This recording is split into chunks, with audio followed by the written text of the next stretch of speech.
Okay, let me just introduce the next speaker for us, Dr. Thong, and I believe that some of us do know him. And let me just say that he's a man of many talents.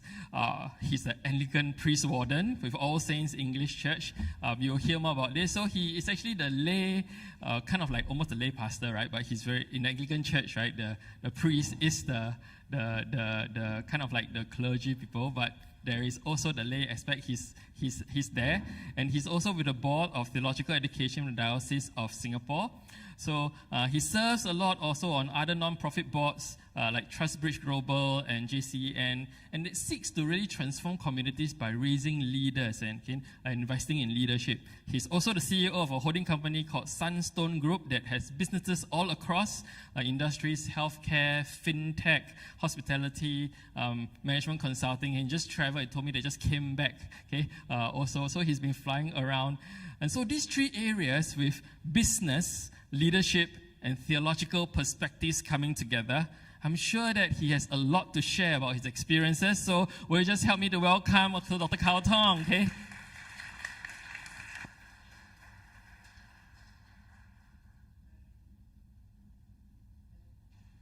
Thank you very much. It's good to see some friends here, some team members, and meeting new friends. That's me on your far left. Natalie is my 18-year-old daughter. She's at Victoria JC right now doing her A-levels. It's good to see some friends here. My wife, Jessie, she worships on the Chinese side of our Anglican church, which is All Saints Chinese. And my son is on the left side, Ethan. He's in Poly right now, Temasek Poly. I'm very grateful to be here. I've got a few slides. What I'm going to be I'll try to keep this tone. Thank you. I'm going to try to keep this tone practical, marketplace talk. I think I've got one or two Bible verses in there. I'm not going to splatter a bunch of Bible verses in there. You can Google that yourself. And if you are good in ChatGPT, which I hope you're going to be good, you can ChatGPT it yourself. All right. I was asked by a dear friend, Lynn, who's been here at Wesley for a few years now, to come and share about the marketplace. I'm a business person. I'm a businessman. 11 years ago, my name is Carl. You can Google me. My testimony is quite public with Salt and Light. 11 years ago, I gave my life to Jesus, and it's still in the process of trying to re-engineer my journey with my King. And I've got great friends like Mason here who's kind of partnering with me, like Jonathan. So there are a lot of people in this crowd here that's been my sojourners, people who's been journeying with me along the way. I'll continue to look to you to see how we can collaborate and sojourn together. So that's a little bit about me. After coming to Christ, about a year and a half into it, I realized I am not equipped to work for Him, to partner with Him. I'm very equipped to learn to love Him, but if I'm going to be called into the marketplace, I need to be a little bit more intentional. So I went to seminary school. It's 8 years of seminary school, but and I continue to learn new things about God's business, if I may say, the marketplace. So salt. Salt and light. I think light was extensively covered earlier on, so I'm going to talk a little bit about the salt. I'm going to get my phone here is also to share. So what does salt in the marketplace mean? I can say that the fact is this: business have changed. My mom now knows how to use QR codes. She's 80 to order a menu. Before COVID, I honestly, I didn't even know what QR code is. She's now on Zoom. Before COVID, I think most of us don't know what Zoom was. Now we got remote working. The world has changed. I would even argue emails are so 90s. Pastor Patrick coordinated this whole event through WhatsApp. I didn't get one email, right? So if you're still on email, you need to start thinking, okay, is that old or new? So now I was just going to put things in perspective. The marketplace has changed. Making money that meaning has also changed. My father's generation, and I'm not knocking on anybody here, to make money is if you have revenues of $100, your cost is $50, your expense is $20, you have a net profit of $30. That's called 赚钱, make money. I'm from Indonesia. That's important, make money, Chinese, Indonesian, you guys know. But I know some of my finance friends here, make money, Grab. All of you should know Grab. The owners of Grab, the stock market, from a $10 million to a $30, $40 billion valuation, but Grab on a monthly basis is still losing money. But the founders of Grab can all buy houses and bungalows. So make money has even changed. So I would like to challenge us to say, when you say about making money, I think the old traditional way of making money could be challenged. But there's something that has not changed. I'll tell you who hasn't changed. Is there a slide deck that I can have up here, sir? Thank you. All right. So the marketplace has changed, but our king has not changed. Jesus is the same. He remains in control of this kingdom. He remains to the dearest of us. He loves us as much as he did before. He has not changed. The market has changed, but Jesus has not changed. And I'd like to kind of plead with all of you, the urgency of our calling to serve in the marketplace is perhaps at an all-time urgency. So I would like to walk us through a little bit, at least in my personal perspective, how I try to wrestle with this notion of the marketplace and church. I'll give you 5 examples, of which two of them are my personal examples, and the other ones are direct personal experiences of mine. So, I think this is one of the Bible verses. You're all the salt of the earth. Please just Google it. If you don't know what it means, talk to your pastors. You'll have Sunday sermons about this. YouTube is great, right?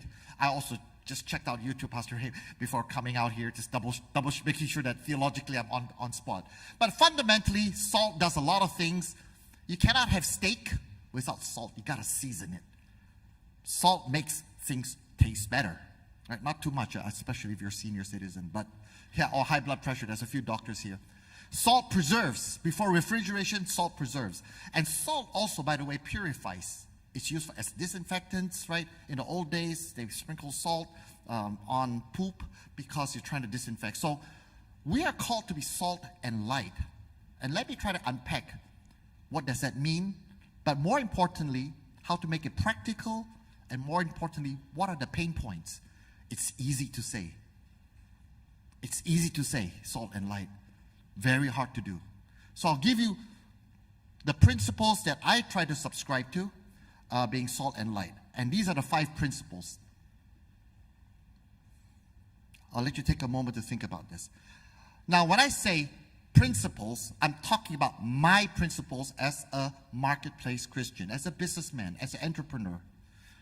I'm not sure what God has put in your heart, but in preparation for this, through much prayer, through some guidance by Pastor Patrick and the team here, these are my principles. Sacred versus secular. The best sermon, I was talking to a sister here, the best sermons, as she was sharing her testimony, are seen, not heard on Sunday. Sunday service is important, but we'll talk a little bit about that. Servant leadership goes without saying, you know who I'm talking about. Setbacks as setups, and finally, sacrifice, which as you learned from one of my dear brothers here. So I'm going to go and jump right into this. Sacred versus secular. I think this was mentioned earlier on, but I'd like to just state again, I'm not trying to impose my philosophy on you. I believe my philosophy is based on deep biblical studies.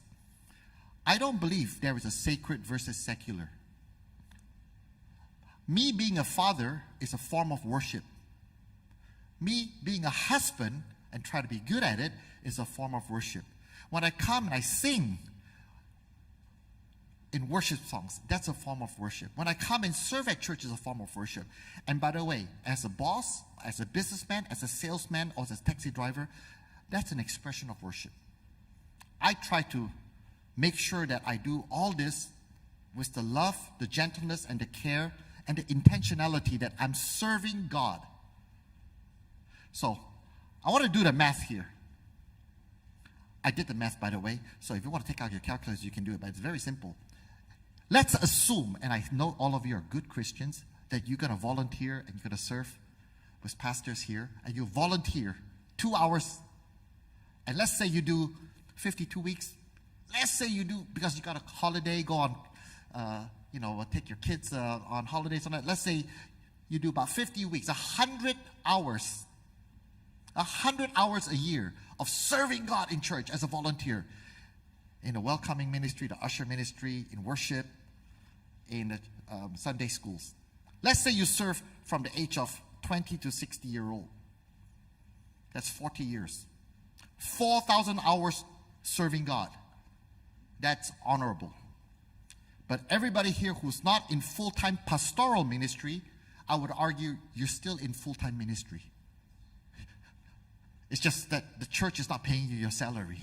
Yeah, maybe the government, if you're working at a public service, your company, right? If you run your own business. So we're all in full-time ministry. It's expressed differently. 40 hours a week, 50 hours. 40 hours a week, 50 weeks a year, over 40 years. We have a chance to serve God 80,000 hours. Let me just remind you, where did Jesus start his ministry? In the synagogue? No. He went to the fishermen.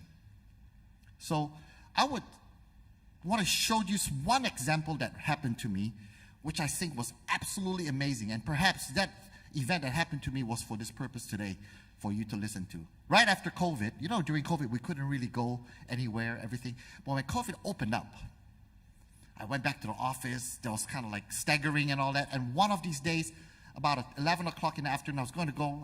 I ordered Grab. I was talking to my wife about something else, and I walked into, and when I got into the Grab, it was a little bit noisy. The music was there, but it's very gentle noise. So I said, okay, honey, I'll call you back later. I took off my phones, sat down. Wait a minute, is this worship music? So, excuse me, sir. Yeah.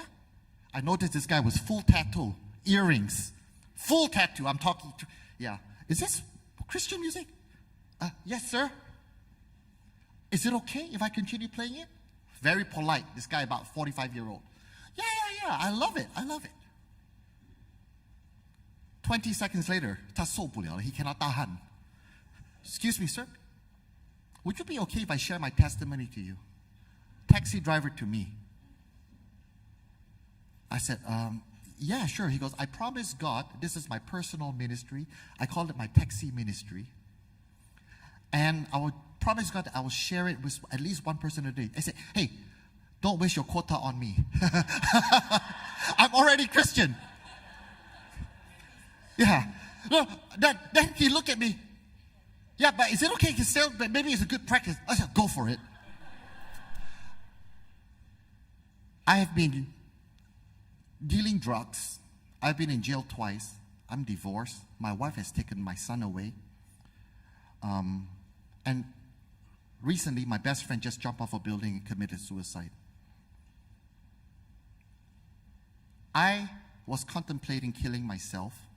And in a moment of killing myself, and he said I had a lot of these, again, I know we're in closed doors, so I'll just be very open. I have a lot of Buddhist things and artifacts in my house. All these idols. I've been praying. Nothing is working. Contemplating. And I remember my two elder sisters, has been praying for me ever since I was a teenager. And finally, I decided to say, Jesus, if you're there, save me. Immediately, an overwhelming sense of peace came. I surrendered to him. Now, I serve it. Now, I go to church. My son, once in a while, will follow me to church. I have complete peace. And I feel that God has given me this chance to be a taxi driver so I can serve him. Guys, I have no excuse not to witness for Christ if this guy can do it. Let's do the simple math. I did a Google yesterday before coming here, preparing for this. If he meets 20 people a day, just 10 people a day. 50 weeks. Do the math. And the average taxi driver in Singapore drives around 10 years. 50,000 chances to witness for Christ. I'm sorry, I respect the full-time clergyman here.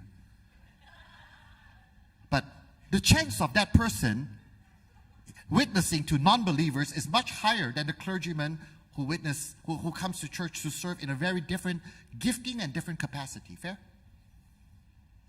We need both. The clergyman needs to equip us, edify us, minister to us, so when we, from Monday to Saturday, serve Him. God doesn't really just pay attention to what you do on Sundays. He cares what you do every day. So I would like to encourage us that work is not work. Work is a mission field. And I try intentionally to wake up every day to think about that. So that's the first thing I try to suggest from my operating principle. There's no sacred versus secular. It's God's truth, God's kingdom. The enemy has done a great job to put this in our minds, in my opinion. We worship Him in all forms of expression. The second thing is, I was just talking to the dear sister who I just recently met, just about an hour ago. The best sermons are seen. This is me, actually. One of the companies we own is a call center. During COVID, we have about 60, 70 staff. During COVID, our business was shut down. No revenues for 4, 5, 6 months. Losing money every month. 60 staff. What do you do? What do you do? As a business person, what should you do? You start laying off people. You get ready for the worst. If we had $1,000 in our bank account every month, it was going down, down, down, down, down, down, down, down, down. I prayed intensely, fasted, prayed, seek discernment from our clergy, from our cell groups. And then I had a Zoom call, because that time we're not allowed to actually go and meet people. We had a Zoom call and we just said to them, I actually said, and the majority, just to let you know, the majority of my staff were not Christians in this specific company. I said, I prayed. God told me to keep everybody employed. I don't know how this is going to work, but you're all employed, and God told me to care for you, so we're going to give your children, during COVID, free online tutoring and tuition, and we're going to send you care packages. And God was very specific to me. So either I be obedient, or I have my own balance sheet, Excel spreadsheet, financial modeling. It's that simple. You know, it's not what we do, it's how we do it and sharing with. So I'm trying to be sensitive. I know that there's this, especially in Singapore, the government respects everyone, and so do we. We have to be sensitive to other religions, and we should love everyone. We don't love Christians more. We love everybody. Jesus loves everybody. Now, we have to be sensitive, but because I'm in a position to share with my staff how I made the decision, I think that carried a lot of weight.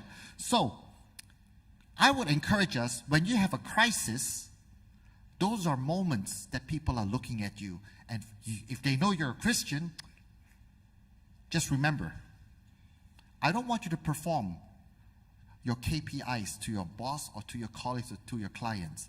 We are performing to the audience of one. We are performing my job performance is actually to God. If I fulfill that, everything comes right. I don't want to meet Jesus when I meet Him in person on the other side of eternity, and He's going to ask me, I gave you all these things, what did you do with it? I want to be able to answer Him as, boss, I tried to be as obedient as I could. Of course, still have a lot of flaws. So the second thing is, let's make sure that we use crisis in the workplace as opportunities to be salt. Third, this goes without saying, servant leadership. I won't spend too much time. My only comment is actually in the kingdom, in God's kingdom, in the enterprise, the multinational enterprise called church, the highest ranking official is called servant. Jesus You guys know the Bible verses. Jesus washes the feet of the disciples. All this stuff. You guys know it. I'm not going to repeat it. Jesus came to serve, not be served.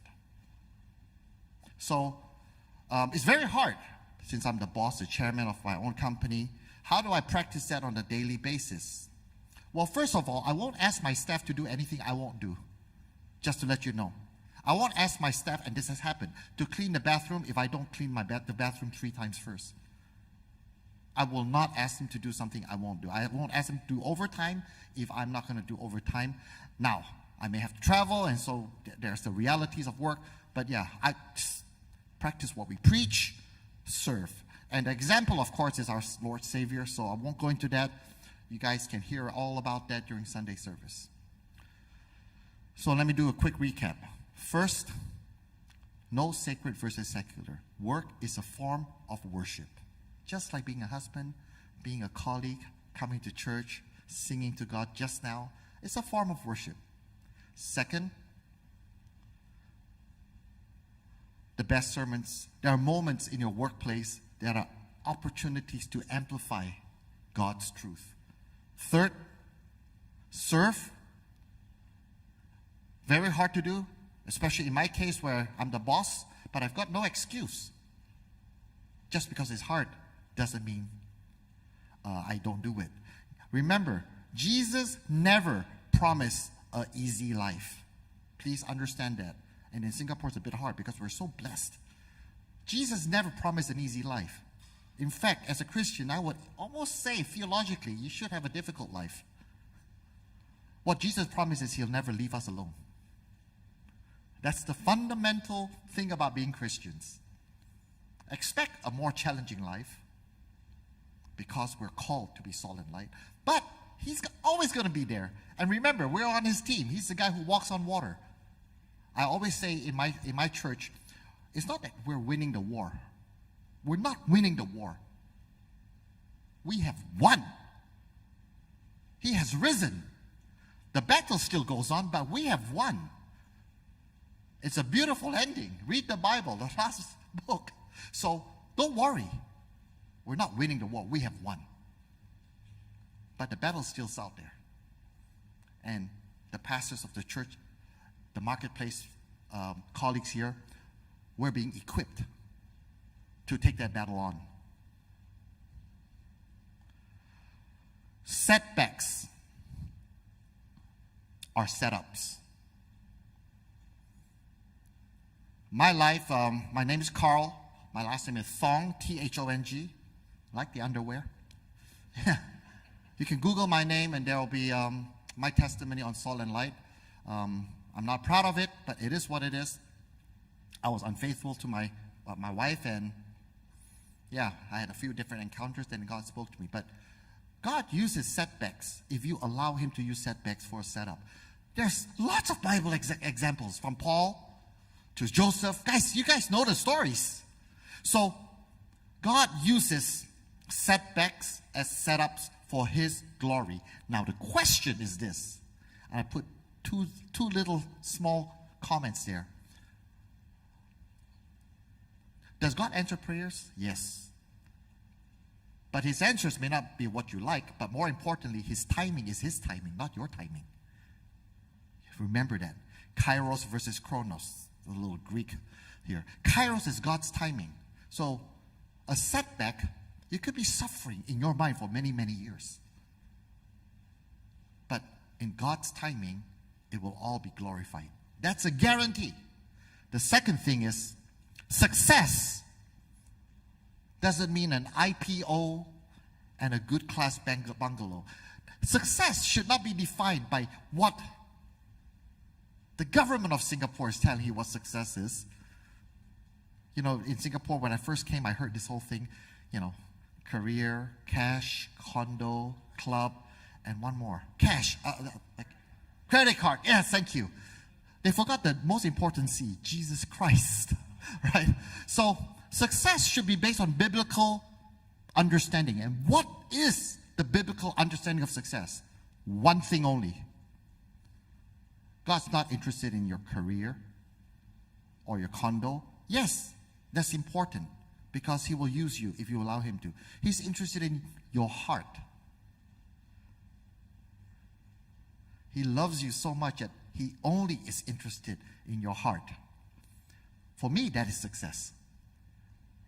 In these difficult times in my life, whether it's my career or my family life or whatever it is, within my control, out of my control, so many things that are within control, am I in this event, in this moment, what am I supposed to learn? And am I getting closer to Jesus? Am I having that personal relationship? Again, confession, I'm Anglican, so basically we're like Catholics without the guilt. Yeah, sorry. Just joking. Yeah, but I pray God all the time, every day, please allow my 2 children to have personal encounters with you, Jesus. But don't make it so painful because I'm still a parent. But success in biblical terms is not economic success. It could translate to that. But God is interested in success is, are you getting closer to him? And that's the pastoral care's main focus, frankly speaking. Every week's sermons, every ministry is just helping us nudge a little bit closer to our King. And finally, this is a real case study. Biblical principles in the marketplace is sacrifice. And this is one from my friend. He's the expert of this. He's sitting here, and I won't hold him out here, but I heard about this story, true story. This consulting firm won a big deal. It was a $500,000 deal with a multinational. This has happened this year, by the way. It was a $500,000 for this consulting firm. The client's super happy, multinational. In the middle of contract signed, everything done, the client says, we also like one of your subcontractors that worked for you before. Oh, okay. We've contacted him directly. Huh? So this consultant said to me, so the client contacted the subcontractor directly and said, we really like the subcontractor to work on this project. Not just your team, but we all add. Huh? This consultant spoke to the subcontractor. The subcontractor goes, yes, actually, I will only work directly with the client. I won't work through you. Oh, by the way, this subcontractor is a Christian too. Option A. Now, the contract's signed, so this consultant could proceed. Or option B. When this consultant do the math, if the subcontractor if the consultant allowed the subcontractor to work directly, he would lose $400K. Sacrifice. Don't call it a sacrifice if it's not painful. And it's very clear what God wanted the person to do. So the consultant allowed and blessed the subcontractor to work directly with the client at a sacrifice of 80% loss in income. He's not trying to be anything. It's just, how do we honor God in the most difficult moments when it's required to be sacrificed? And if you talk about the word sacrifice, what is this cross? Right? So, guys, fellow brothers and sisters in Christ, these are the 5 principles that I'd like to share that I try to operate and remind myself. The corporate world is profit-driven. The reality is it's probably indifferent to Christian values. But the New Testament,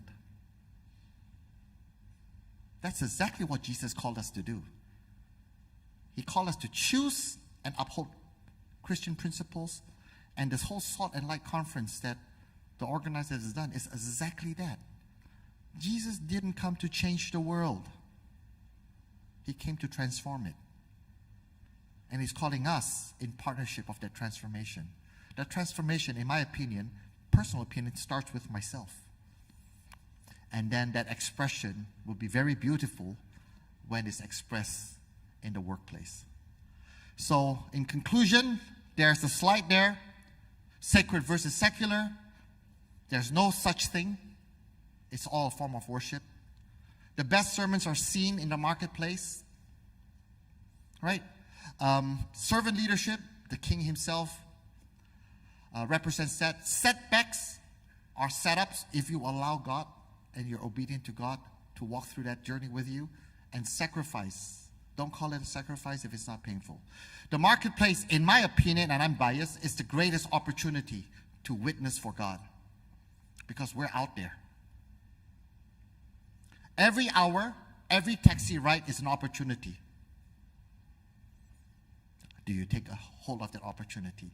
And lastly, guys, the challenges are real. The enemy's out there. We need to unite. I'm beginning to sound like the Avengers. The sacrifices are great, but guys, the rewards are eternal. Thank you very much for listening.